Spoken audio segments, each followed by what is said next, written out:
The massive alien ship hung in the sky like a dark cloud over New York City. Its smooth metallic surface reflected the morning sunlight, creating patterns on the buildings below. People stood in the streets, phones pointed upward, recording humanity's first contact with alien life. Inside the United Nations building, Dr. Robert Thompson wiped his sweaty palms on his pants for the 10th time. He stood before the assembled alien delegation, trying to maintain his composure. The aliens called themselves the Galactic Council, and they didn't look impressed. As Earth's leading expert in geological sciences, Robert said, "I can assure you that our planet has much to offer the galactic community." His voice echoed in the large conference room. The head alien, tall and blue-skinned, looked down at his holographic display with three of his eyes, while the fourth stared at Robert. "Our scans show otherwise, Dr. Thompson. Your world is—" He paused, searching for the right word. "Unremarkable." Other members of the alien delegation nodded in agreement. They had spent the last week scanning Earth from orbit, testing its waters, analyzing its atmosphere, and taking deep readings of its crust. "But our biodiversity," Robert started, "can be found on thousands of other worlds." Another alien cut in. This one had green scales and spoke through a translator device. "Your minerals are common. Your technology is primitive. Even your water content isn't particularly special." Robert felt his face grow hot. He had spent his entire career studying Earth's unique properties. To hear it dismissed so easily hurt both his professional and personal pride. The council members began talking among themselves in their various languages. Their translators created a chorus of overlapping English words. "Waste of time. Class do resource world. Not worth the effort." Admiral Jane West, sitting in the back of the room with other military officials, caught Robert's eye and gave him a sympathetic look. They had both hoped this meeting would go differently. Perhaps Robert tried one last time. "If you could conduct deeper scans." "Dr. Thompson," the blue-skinned alien interrupted, "we have been exploring space for 10,000 of your Earth years. We have cataloged over 1 million planets. We know what we're looking at." He stood up, his full height impressive. "Earth is, to be direct, useless to us. You may continue your development in isolation. In a few thousand years, when you've advanced enough, you may petition to join the Galactic Council as a minor member." The other aliens stood as well, gathering their devices. Their dismissal of Earth was complete and unanimous. As they filed out of the room, Robert heard one of them say through their translator, "At least the humans will have plenty of time to work on their technology. Nothing else here worth taking anyway." The room emptied quickly, leaving Robert alone with Admiral West and a few UN officials. The Admiral walked up and put a hand on his shoulder. "You did your best," she said quietly. Robert shook his head. "They're wrong about Earth. I know they are. There's something special about this planet. I've seen the readings, the anomalies in our magnetic field, the unexplained energy patterns deep in the crust. They're just not looking deep enough." "Maybe it's better this way," one of the UN officials said. "At least they're leaving us alone." Through the window, they watched as the alien ship rose higher into the sky. Its massive engines glowed bright blue, and then it vanished with a flash, leaving Earth behind like an unwanted toy. Robert turned away from the window and pulled out his tablet. "I need to get back to my lab. If they won't look deeper, we will. There's something down there, something they missed, and I'm going to find it." Little did the Galactic Council know, their quick dismissal of Earth would soon prove to be their biggest mistake. Deep beneath the planet's surface, something ancient was stirring, waiting to be discovered. 3 months after the aliens left, Dr. Robert Thompson sat in his underground lab, staring at his computer screen with bloodshot eyes. The lab, located 2 miles beneath the Rocky Mountains, hummed with the sound of powerful machines. Cups of cold coffee littered his desk. "You need to see this," said Dr. Lisa Moore, rushing into his office with a tablet in her hands. Her usual neat appearance was replaced by messy hair and a wrinkled lab coat. The new deep scanning results just came in. Robert took the tablet, his tired eyes widening as he looked at the data. This can't be right. Run it again. We already did. 5 times. Lisa pulled up a chair next to him. There's a massive network of crystalline structures under every continent. They're connected somehow, forming patterns we've never seen before. The screen showed a 3D map of Earth's crust. Glowing lines connected points deep underground, forming what looked like a giant web around the planet's core. The structures gave off energy readings that defied explanation. How did we miss this before? Robert asked, zooming in on a cluster beneath North America. We didn't miss it, Lisa said. The crystals weren't active before. They started powering up 3 days ago. Look at the timestamps. Robert checked the data. She was right. Whatever they were looking at, it had been dormant until recently. The alien scans might have triggered something. A loud beeping from the main lab interrupted them. They rushed out to find their team gathered around the central monitor. Tom, their youngest researcher, pointed at the screen with a shaking hand. The energy readings just jumped again, he said. And look at this pattern. It's not random.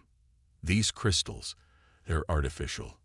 Robert leaned closer to the screen. The crystal structures were indeed too regular, too perfectly aligned to be natural. These weren't formed by geological processes. Someone built this. Someone who wasn't human. Lisa added quietly, these structures are at least 100,000 years old. That's way before any human civilization. The implications hit them all at once. Earth wasn't just some unremarkable planet. It was hiding an ancient artificial network that circled the entire globe. Robert grabbed his phone and dialed Admiral West's secure number. As it rang, more data poured in from their sensors. The crystal network was growing more active by the hour. Admiral, he said when she answered, remember how I said the aliens were wrong about Earth? I can prove it now. But we need to keep this quiet for as long as we can. Too late for that, the Admiral replied grimly. Our satellites just picked up 12 alien ships entering the solar system. Different species this time. They're all heading straight for Earth. Lisa, who could hear the conversation, checked their long-range sensors. The crystal network, its energy signature must be visible from space now. They can all see it. Robert felt a mix of vindication and fear. He had been right about Earth being special, but now everyone knew it. How long until they get here?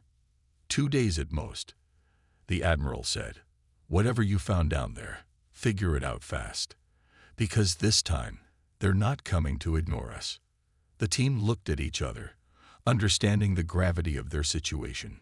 Earth had just become the most interesting planet in the galaxy, and they had no idea what these crystals could do. Start running every test we can, Robert ordered. Focus on the largest cluster beneath us. If this is some kind of ancient technology, we need to understand it before they get here. As his team rushed to work, Robert stared at the glowing map of Earth's crystal network. Something incredible lay hidden beneath their feet all this time, waiting to be discovered.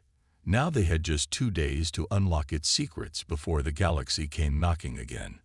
Deep underground, the crystals continued to pulse with growing energy, as if they knew their long wait was finally coming to an end. The sky above Earth had turned into a light show.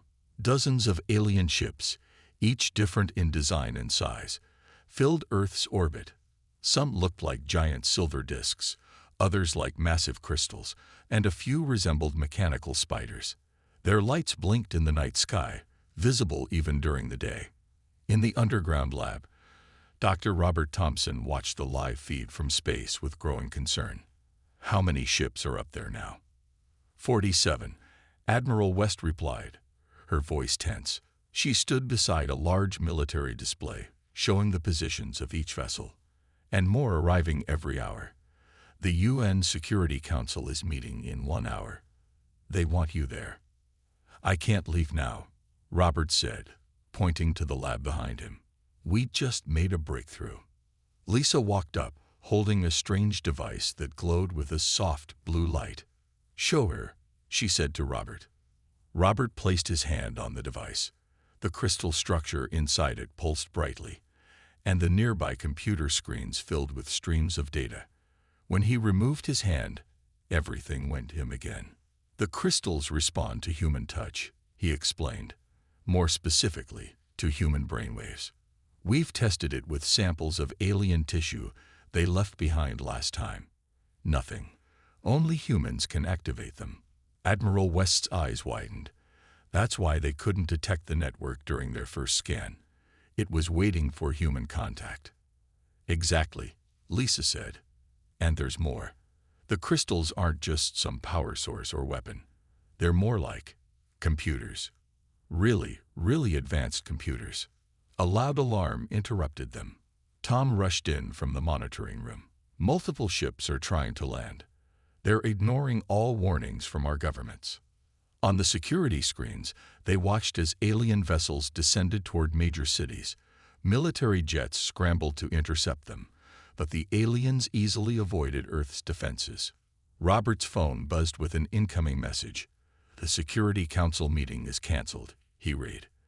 They're moving everyone to secure locations. We're getting reports of aliens landing in every major city. They're looking for access points to the crystal network, Lisa realized. They must think there's a way to control it from the surface. Admiral West was already calling her superiors. I'm ordering a full military response. We can't let them. The whole lab shook suddenly. Dust fell from the ceiling as a deep rumble echoed through the facility. They found us, Tom said, checking the external cameras. 3 ships just landed right above our facility. They're bringing out some kind of drilling equipment. Robert looked at the crystal device in his hands, then at his team. We need to activate the main cluster now. We can't let them reach it first. We don't know what it will do. Lisa protested.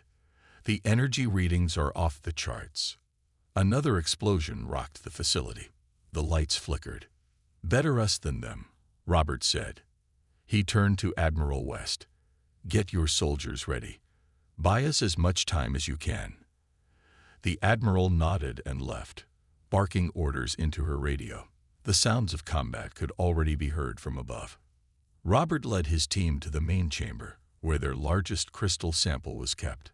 It was the size of a car, pulsing with inner light. The entire room hummed with energy. Everyone, place your hands on it, he ordered. Focus your thoughts. The crystals respond to mental patterns. Think about protecting Earth, about keeping this knowledge safe. Lisa, Tom, and the rest of the team joined hands around the crystal. As they touched its surface, the crystal's glow intensified. The light spread through the floor, traveling along the ancient network that spanned the globe. Above them, the aliens were getting closer.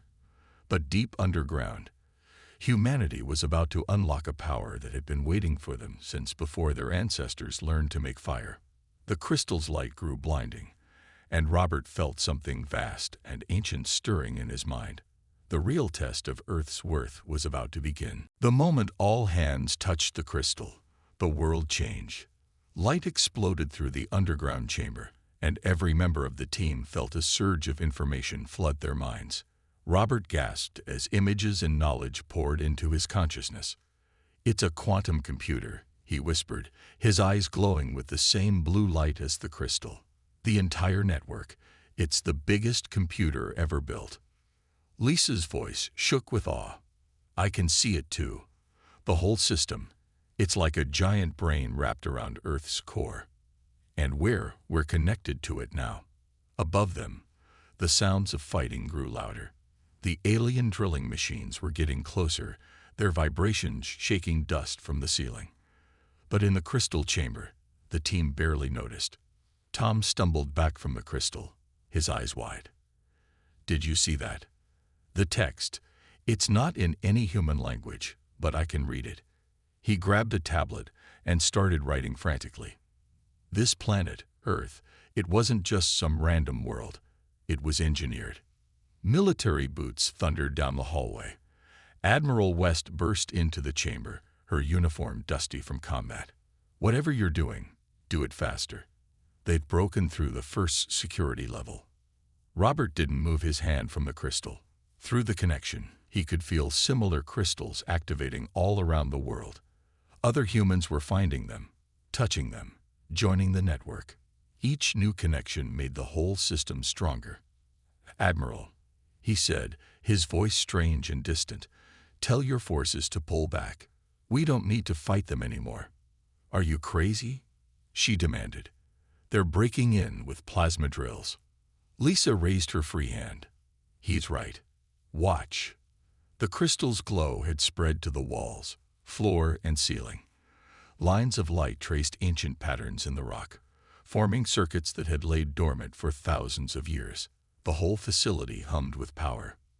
Through their connection, the team could feel the aliens' surprise and fear. Their drilling stopped. "The entire crystal network is powering up," Tom reported, reading from both his tablet and his mind. "It's creating some kind of field around the planet." Robert finally understood the truth. Earth isn't just holding this technology. It is the technology. The whole planet is one giant system, and we're its users, its protectors. In orbit, alien ships tried to flee as a transparent blue field rose from Earth's surface. But they were too late. The field surrounded the planet completely, trapping them all inside.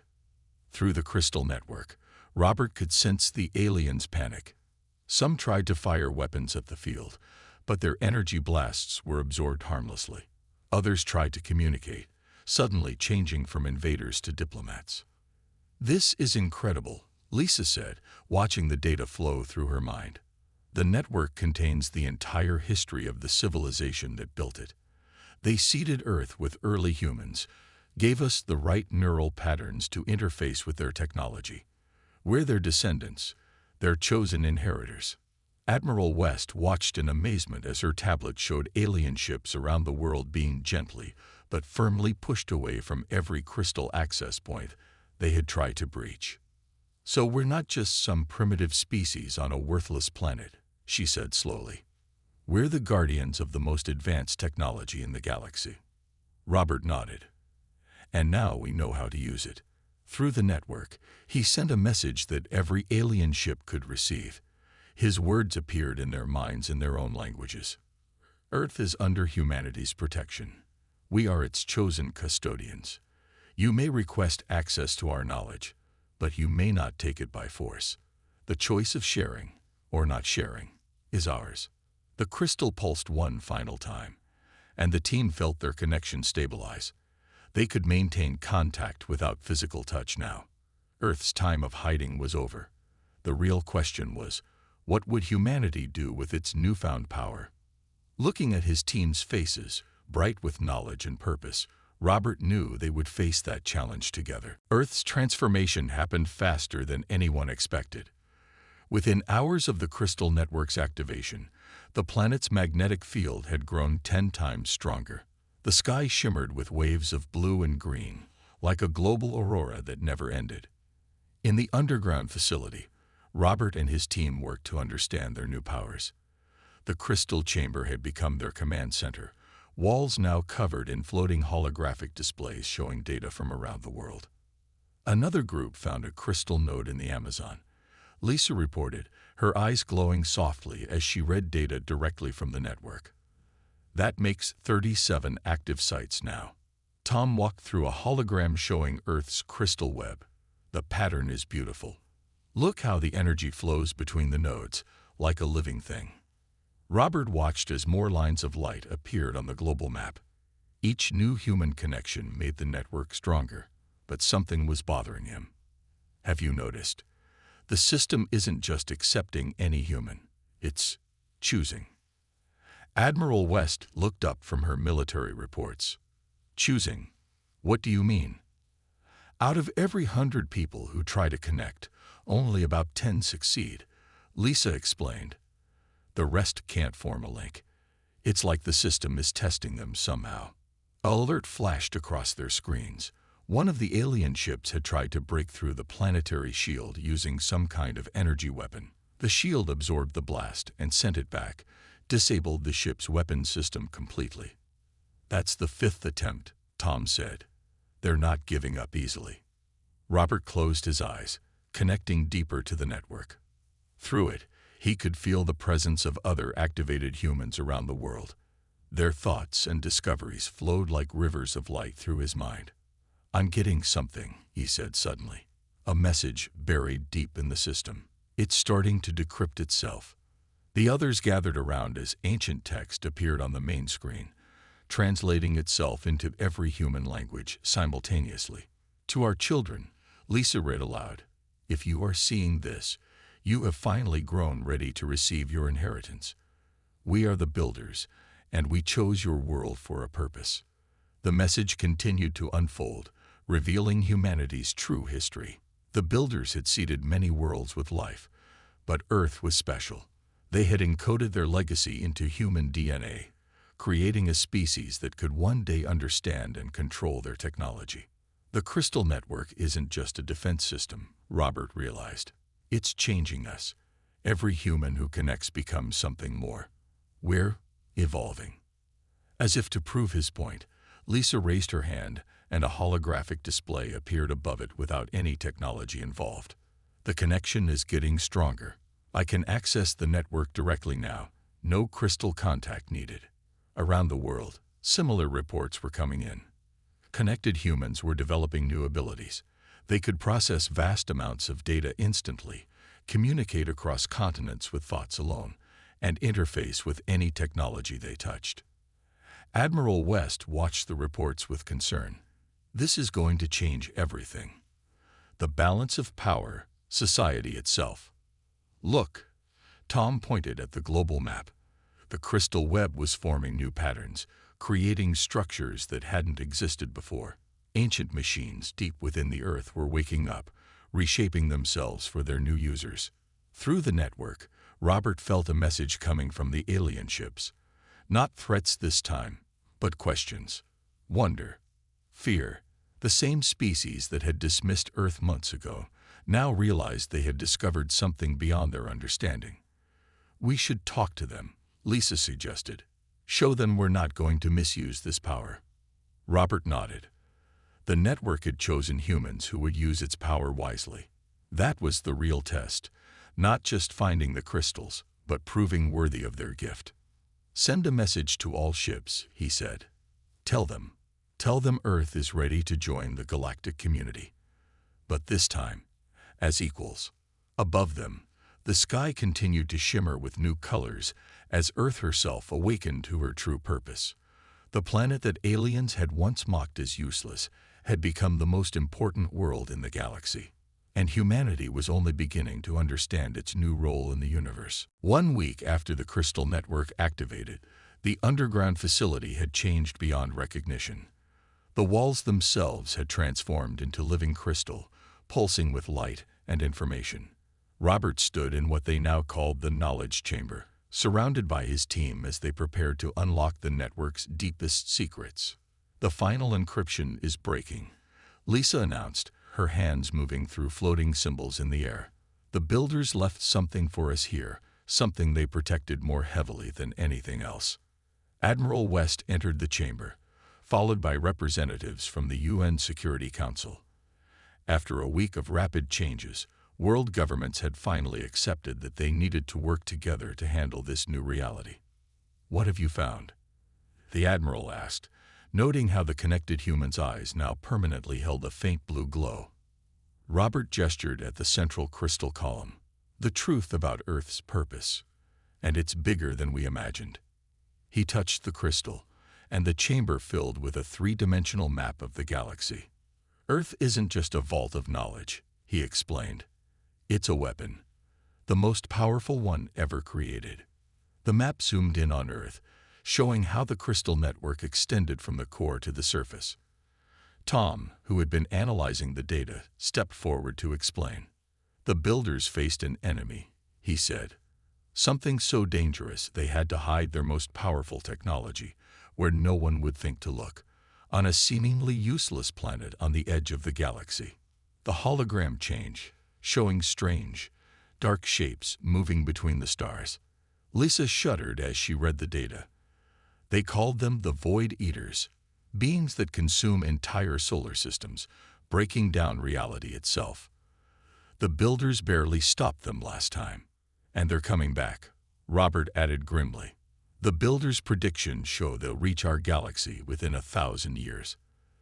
That's why the network activated now, to give humanity time to prepare. One of the UN representatives spoke up.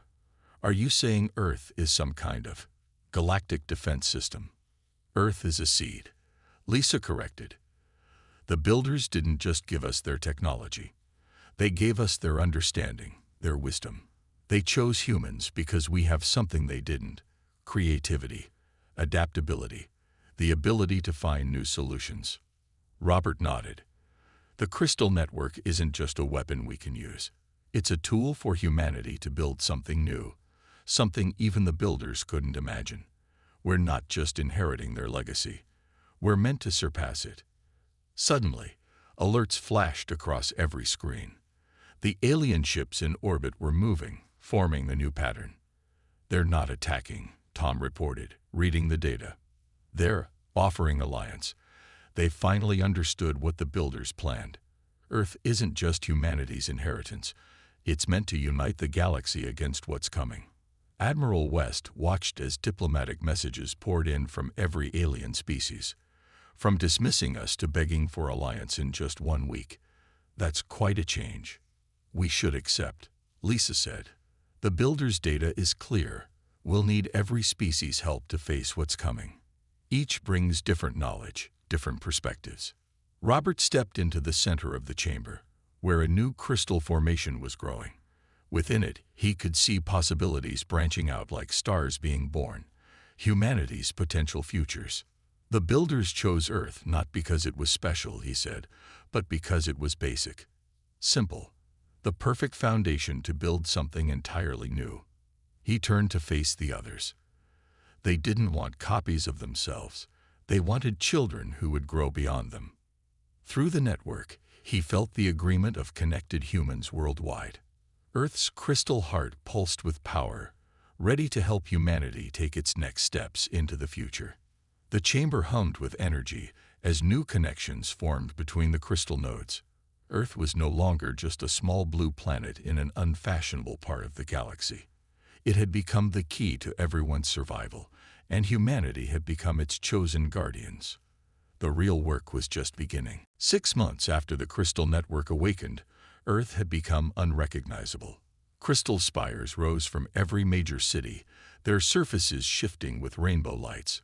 Flying vehicles moved between them, using technology that merged human innovation with the builders' knowledge.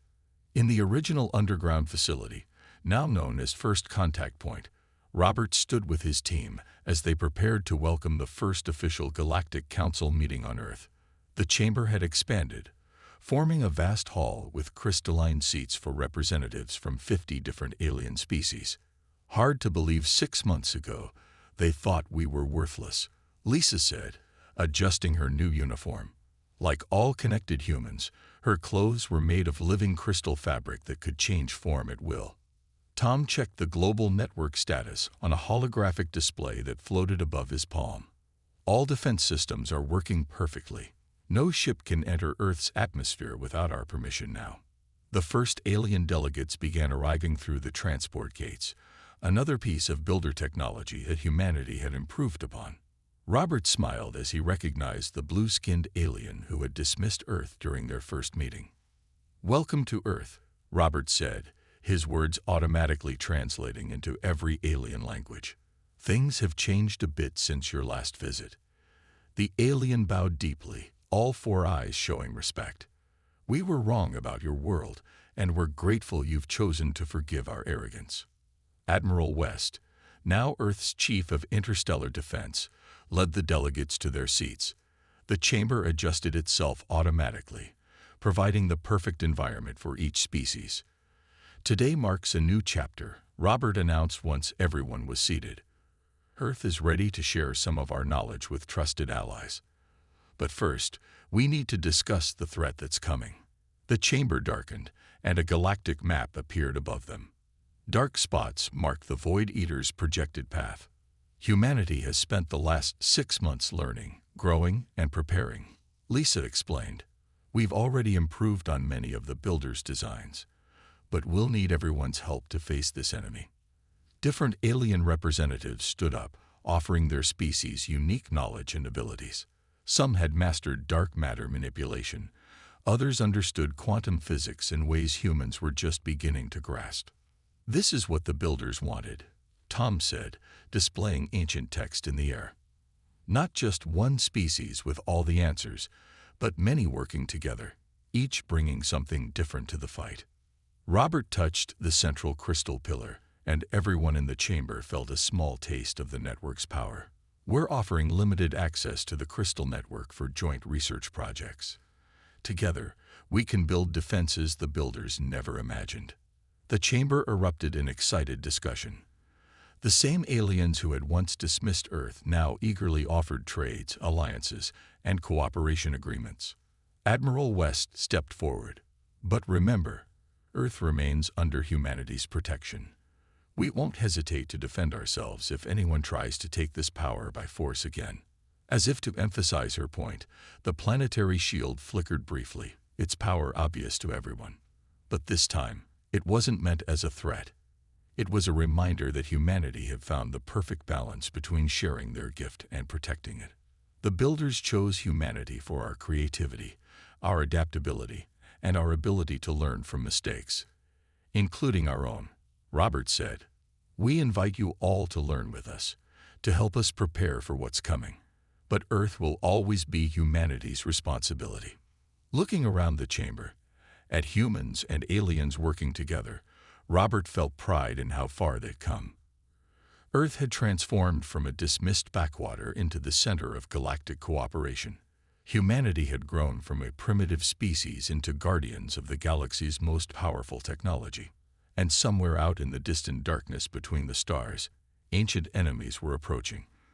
But this time, thanks to the gift hidden beneath Earth's surface and humanity's unique ability to use it, the galaxy would be ready.